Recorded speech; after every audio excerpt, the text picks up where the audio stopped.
खुदा तुम्हें किसी तूफान से आशना कर दे कि तेरे बहर की मौजों में इनकलाब नहीं।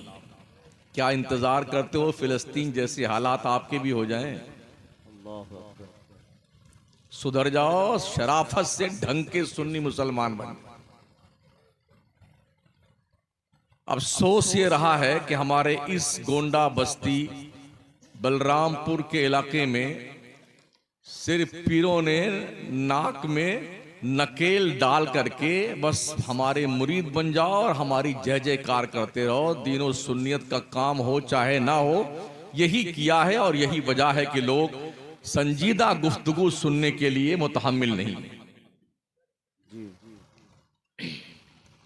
पूरी पूरी रात ले वहाबी दे वहाबी, ले वहाबी दे वहाबी। जहां जरूरत नहीं है वहां भी दे वहाबी ले वहाबी। अजीब हाल है।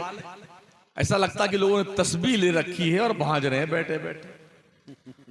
जरूरत पड़ जाती है तो हम भी कब्रिस्तान तक पहुंचाते हैं उनको।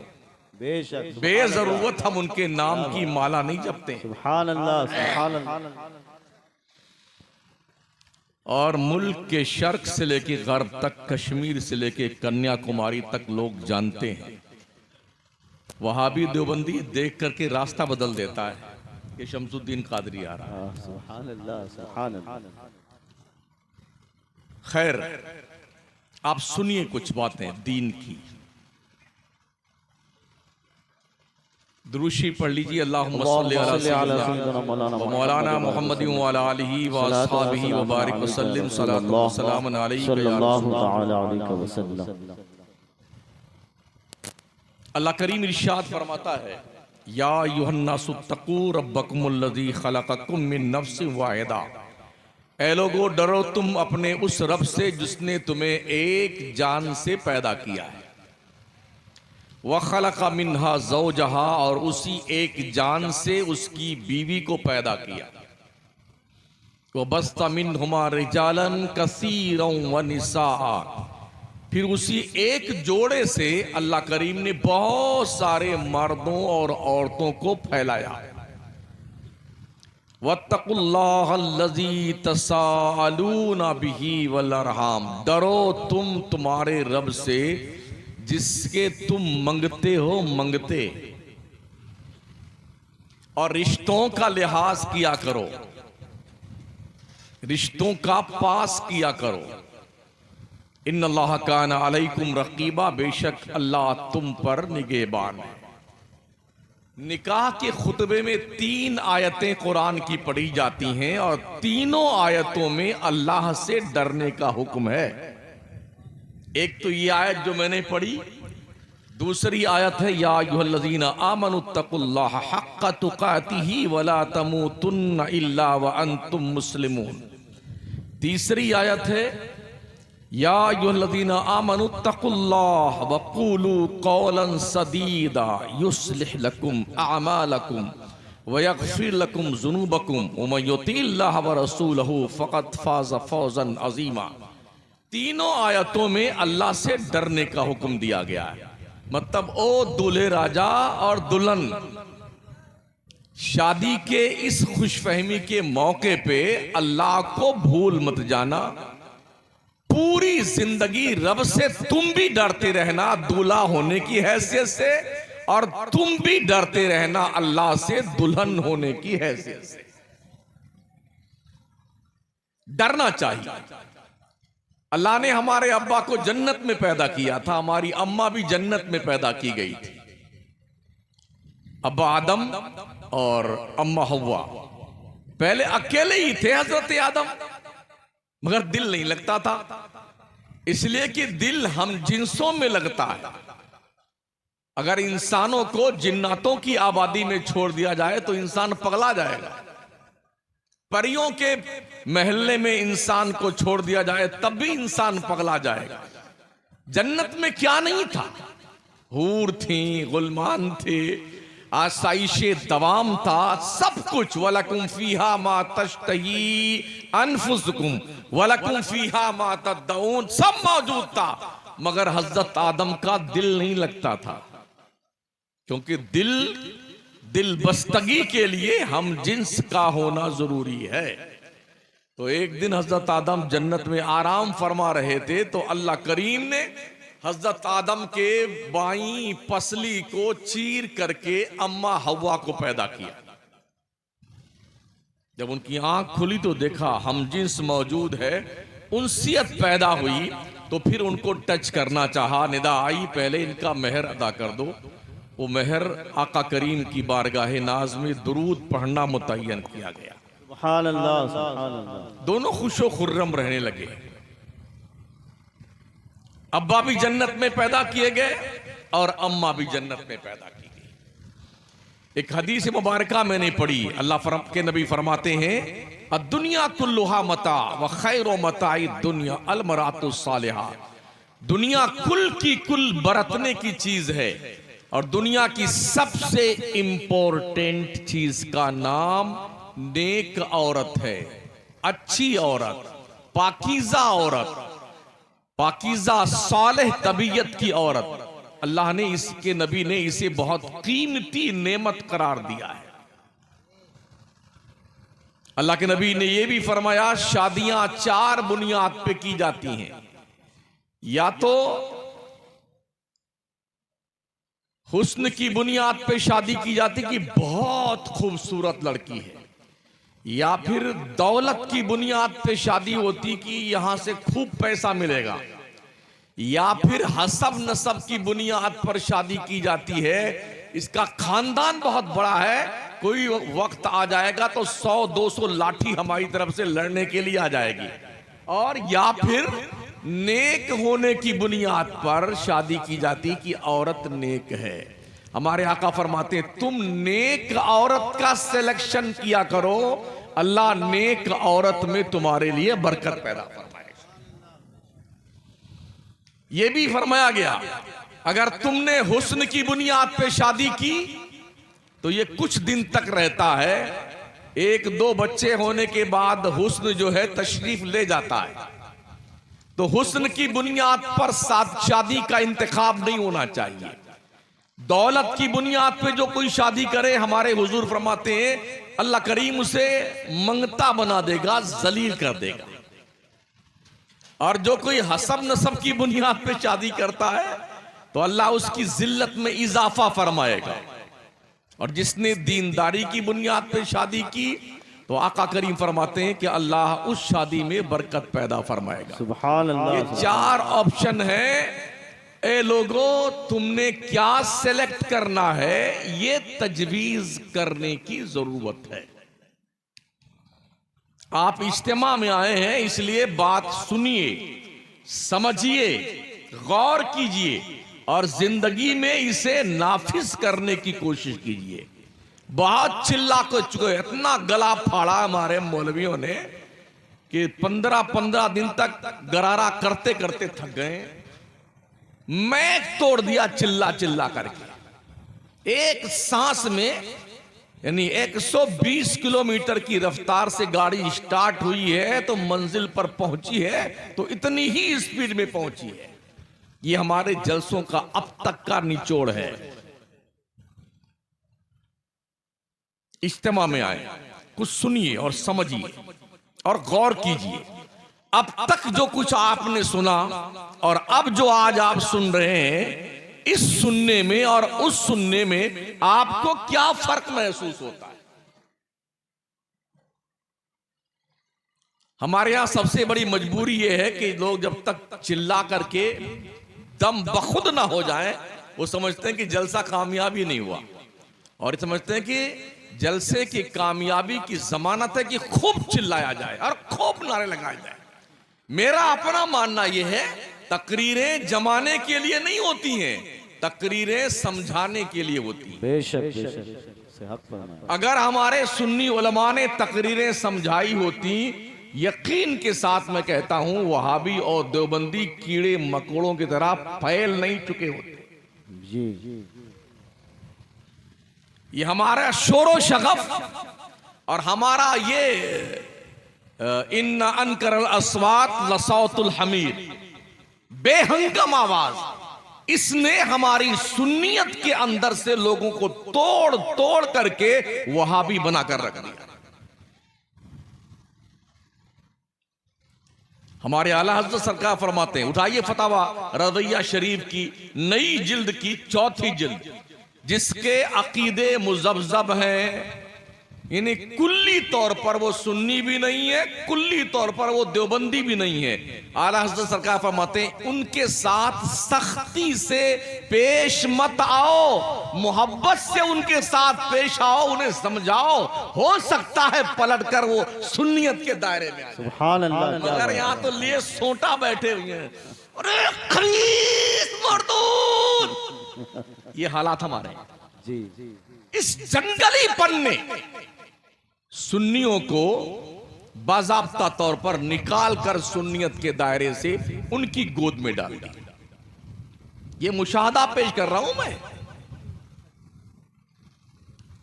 बोले ये तो सुला कुल्ली मौलाना है, इसने पूरी तकरीर में वहाबी का रद्द ही नहीं किया।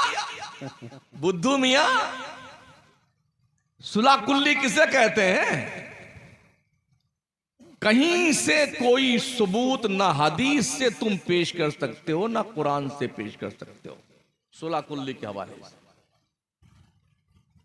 और किसी भी सुन्नी को सुला कुल्ली कहते हो ना, इसका मतलब यह हुआ तुमने उसे काफिर कह दिया। सुला कुल्ली किसे कहते हैं?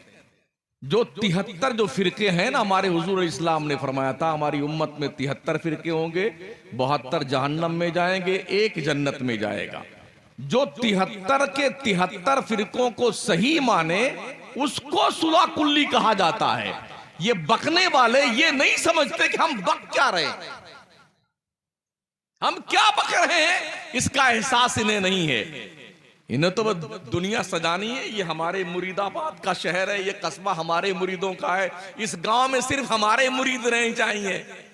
ये मुरीदी और पीरी का इस्लाम नहीं है।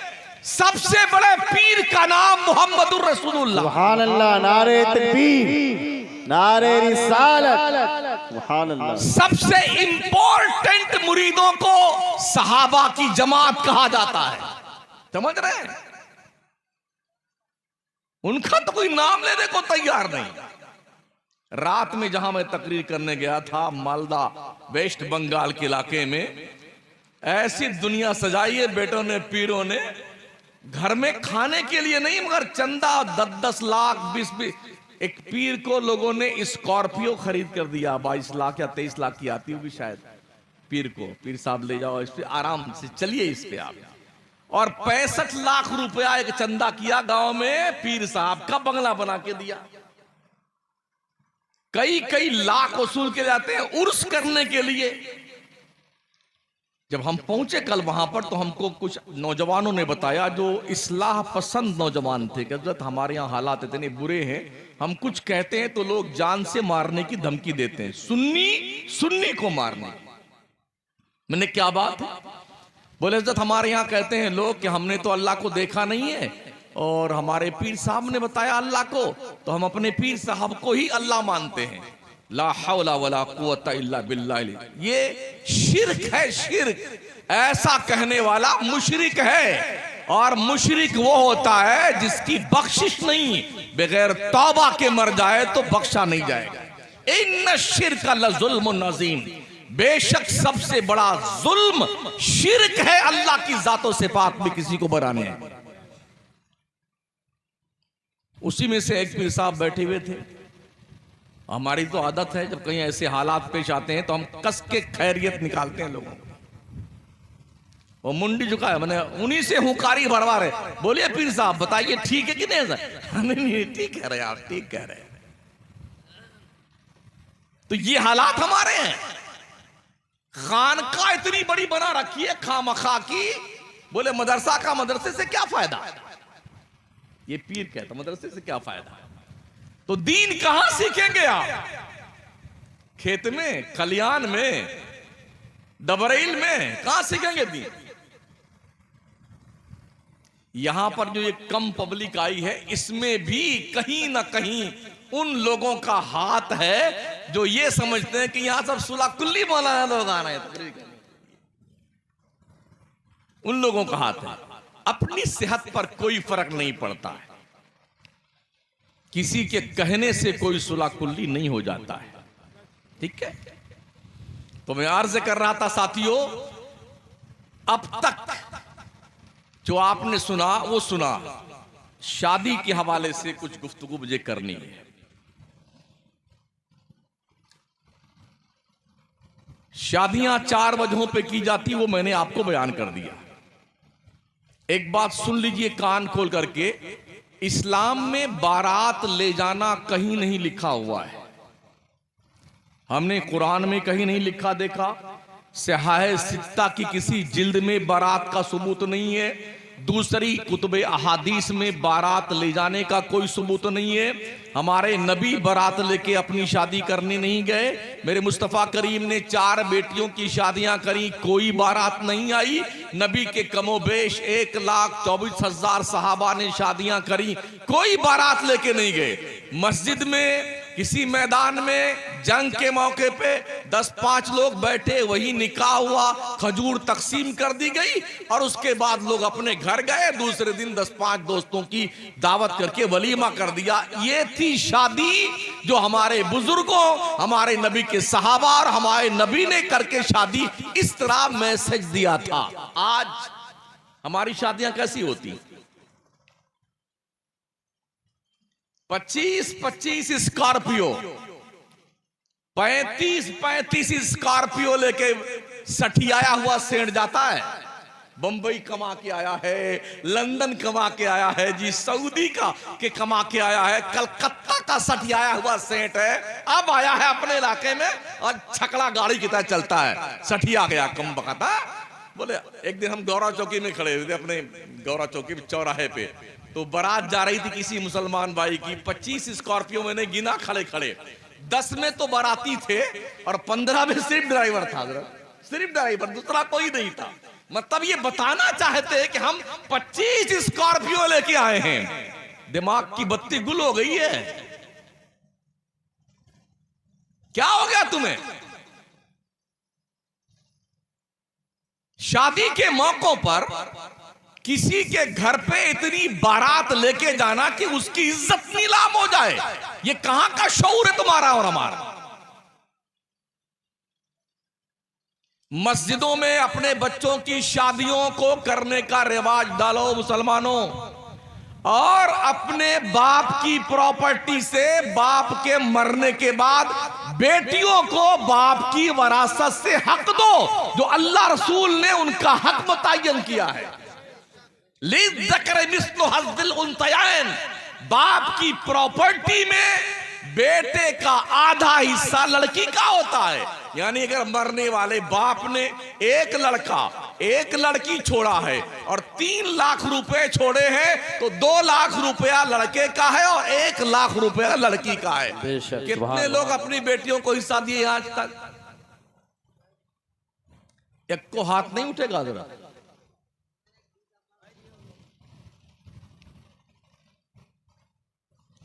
सुन लो, बारात में चाहे 25 बकरा काट के खिला दो, खा पी करके मुश्तंडा अपनी तोद पे हाथ फेरता हुआ डकारे लेके चला जाएगा। याद रखना, अगर तुमने बेटियों को अपनी वरासत से हक ना दिया, अल्लाह की कसम इतना धुने जाओगे ना, तुम्हारी शक्लें बिगड़ जाएंगी मरने के बाद।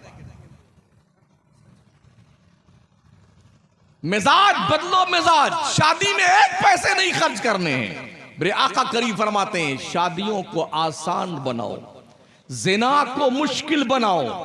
अगर बच्चे 10 साल के हो जाएं तो बच्चों का बिस्तर अलग कर दो। 2 भाइयों को एक चादर में बिस्तर में सोने मत दो। 2 बहनों को एक बिस्तर में सोने मत दो। एक भाई एक बहन 8 साल 9 साल का एक बिस्तर में मत सुलाओ। ऐसा हुआ तो अखलाकी खराबी पैदा होना लाजमी है। दोनों के बिस्तर अलग कर दो। ये तालीमाते मुस्तफा है। करते हैं ऐसा?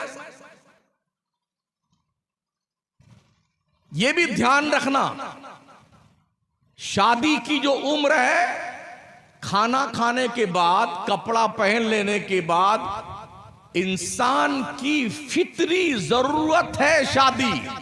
माँ बाप की जिम्मेदारी है कि महसूस करे बाप भी और माँ, मेरा बेटा और मेरी बेटी की उम्र इस लायक हो गई है कि अब उसकी शादी कर दी जाए। इसलिए नहीं कि अभी तो बीए कर रहा है और मेरी गुड़िया जो है वो जेएनयू में पढ़ रही है, जामिया मिल्लिया में पढ़ रही है, अभी तो ग्रेजुएशन कर रही है, अभी तो डॉक्टर नहीं बन रही है। महोदय जी, अगर अल्लाह ने बुद्धि दी है तो इस बुद्धि को भ्रष्ट मत कीजिए। शादी की एक उम्र है, उस उम्र में शादी कर दो, ये फितरत है इंसान की। हमने भी देखा है जब 35 साल की उम्र तक लड़कियां ग्रेजुएशन करती हैं और नौकरी तलाश करती हैं, मेरी life my choice my life, तो जानते हो क्या होता है? 35 साल की उम्र के बाद अब रिश्ते आना बंद हो जाते हैं तो अखबारात में शायद सुर्खियां निकलवाई जाती हैं, एक खातून है, फलाने खानदान की है, इस बिरादरी से हैं, ग्रेजुएट हैं, डॉक्टर हैं, लॉयर हैं, इंजीनियर है, सफेद रंग है, गेहुआ रंग है, कद इतने फीट का है, इतने इंच का है, शादी करने के लिए रिश्ते मतलूब है। पढ़ते हो अखबार? उठाकर देख लो।